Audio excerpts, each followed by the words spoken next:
Hello दोस्तों, स्वागत है आपके चैनल वेल्थ स्रोत में। आज हम बात करेंगे अडानी स्टॉक के बारे में, जो लगभग 20% तक आज मार्केट क्रैश हुआ है इसका। अगर हम अडानी स्टॉक की बात करें तो हमें आज काफ़ी गिरावट देखने को मिली है। एसीसी सीमेंट 7.2% तक गिरा है। अडानी इंटरप्राइज 19.2% तक गिरा है। अडानी ग्रीन एनर्जी ये 17.9% तक गिरा है। Adani port and special economic zone ये 13.2% तक गिरा है। अडानी पावर ये 10% तक गिरा है। अंबुजा सीमेंट ये भी 10% गिरा है। अडानी टोटल गैस ये भी 11.8% तक गिरा है। अडानी बिलीमर ये 10% तक गिरा है। और एनडीटीवी ये 7.6% तक गिरा है। अगर देखा जाए तो अडानी इंटरप्राइज जो मेन कंपनी है, इसमें 19.1% तक गिरावट आज देखने को मिली है। इसका मेन कारण ये है कि यूएस ने गौतम अडानी पे धोखाधड़ी का आरोप लगाया है। जी हाँ, यूएस गवर्नमेंट ने गौतम अडानी पे इन्वेस्टर को धोखाधड़ी देने का आरोप लगाया है। जैसे कि अगर हम बात करें कि जैसे कि इंडिया में सिक्योरिटी एक्सचेंज बोर्ड होती है, जैसे कि हमारी सीबी है, वैसे यूएस में यूएस के सिक्योरिटी एक्सचेंज बोर्ड होती है। उसने आरोप लगाया है कि गौतम अडानी ने वहाँ यूएस इन्वेस्टरों के साथ धोखाधड़ी फ्रॉड किया है, उन्हें चीट किया है। अब बात करते हैं एक्चुअली में हुआ क्या है। यूएसए सिक्योरिटी एक्सचेंज कमीशन, जैसे हमारी इंडिया में सेबी होती है, वो मॉनिटर करती है कि वहाँ पे यहाँ पे जो भी इंसान इन्वेस्टर है ट्रेड कर रहे हैं या कहीं इन्वेस्ट कर रहे हैं, उनके साथ किसी तरह का फ्रॉड या किसी तरह की कोई प्रॉब्लम ना हो। वैसे ही यूएस सिक्योरिटी है, वो जो रेगुलेट करती है, मॉनिटर करती है कि वहाँ पे जो भी कंपनी है वो प्रॉपर वर्क कर रही है, प्रॉपर गाइडलाइंस को फॉलो करके ही वो सारी चीज़ें वहाँ पे एक्सचेंज में वर्क कर रही है। यूएस सिक्योरिटी एक्सचेंज कमीशन ने कहा है कि गौतम अडानी और उनके साथ कुछ लोगों ने मिलकर यूएसए के लोगों के साथ फ्रॉड किया है, उनको चीट किया है, करप्शन किया है यहाँ पे। और उन लोगों के जो ऑफिसर्स है वहाँ को उन्होंने उनको घूस दिया है, रिश्वत दी है। साथ के साथ ये भी कहा है कि वहाँ गौतम अडानी ने वहाँ के ऑफिशियल्स को ब्राइब दिया है। अब ये ब्राइब सिर्फ वहाँ के यूएसए के ऑफिसर्स को नहीं, इंडिया के ऑफिसर्स को ब्राइब दिया है। इस पूरे इस फ्रॉड में गौतम अडानी के अलावा उनके नेफ्यू सागर अडानी भी इन्वॉल्व है। साथ के साथ इसमें अडानी ग्रीन के एग्जीक्यूटिव और एज्योर पावर के एग्जीक्यूटिव, कुल मिला के 8 लोग इस पूरे केस में इन्वॉल्व है। उनके नेफ्यू सागर अडानी, विनीत जैन जो सीईओ हैं अडानी ग्रीन एनर्जी के, रंजीत गुप्ता जो कि सीईओ हैं एज्योर पावर ग्लोबल्स के, रुपेश अग्रवाल जो सीईओ हैं वर्कर है एज ए एज्योर पावर में। और साथ के साथ इसमें क्राइसिस कैबिनेट के भी कुछ मेंबर इन्वॉल्व हैं। और साथ के साथ इसमें सौरभ अग्रवाल और दीपक मल्होत्रा, ये सब इसके अंदर इन्वॉल्व है। इन पे आरोप ये है कि इन्होंने जो रिन्यूएबल एनर्जी से रिलेटेड कॉन्ट्रैक्ट है, वो इन्होंने भारत में गलत तरीके से लिए हैं। मान लीजिए अगर गवर्नमेंट को कोई प्रोजेक्ट लगाना है, कि सपोज हमें यहाँ पे एक सोलर प्लांट लगाना है। सोलर प्लांट लगाने के लिए गवर्नमेंट क्या करेगी कि वो एक टेंडर पास करेगी, जिसमें जो भी पार्टिसिपेंट होंगे वो ट्रांसपेरेंसी की तरह उसमें पार्टिसिपेट लेंगे। बट यहाँ पे हुआ क्या है कि यहाँ पे गौतम अदानी की टीम ने वहाँ पे जो ऑफिसर्स हैं, भारत के ऑफिसर्स को घूस देके वो अपने नाम करा दिए।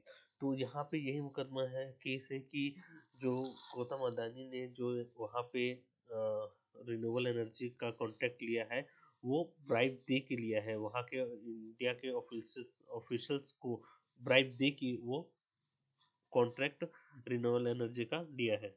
ये टीम गौतम अडानी की टीम्स ने यही चीज दिखा के वहाँ के यूएस के इन्वेस्टरों से यहाँ एक मोटा पैसा उठाया है कि हमें वहाँ पे एक बहुत बड़ा रिन्यूएबल एनर्जी का कॉन्ट्रैक्ट मिला है। और इस कॉन्ट्रैक्ट को पाने के लिए गौतम अडानी की टीम ने उनको करीब 256 बिलियन डॉलर का घूस दिया। हम यहाँ बात करें तो गौतम अडानी को उनके नाम से नहीं बुलाया जा रहा कोर्ट में, उनको एक अलग सा नाम दिया गया है, नुमोरो यूनो और द बिग मैन, इस नाम से उनको रिप्रेजेंट किया जा रहा है कोर्ट में। अगर हम बात करें तो अडानी ग्रुप ने यहाँ पे जो यूएस इन्वेस्टर्स है उनसे करीब करीब 3 बिलियन डॉलर का लोन रेज किया है बॉन्ड इशू करके। अगर हम इसे थोड़ा सा और डीप में समझें तो हम ये समझ सकते हैं कि जो अडानी ग्रुप ने जो इंडियन ऑफिशियल्स हैं उनको इसलिए ब्राइब दिया कि ताकि वो रिन्यूएबल एनर्जी का कॉन्ट्रैक्ट ले सके और जो यूएस इन्वेस्टर होते हैं उनसे ही इतना मोटा फंड रेज कर सके। अगर वो ये लो सपोज अगर वो ये कॉन्ट्रैक्ट नहीं लेते रिन्यूएबल एनर्जी का, तो ये जो इन्वेस्टर है ये इसके अंदर वो इन्वेस्ट नहीं करते। उन्होंने यही चीज दिखा के वहां के इन्वेस्टर से ये लोन लिया है। बट अगर हम एक चीज बात करें तो फॉरेन में एक लॉ है, एक कानून है, फॉरेन करप्ट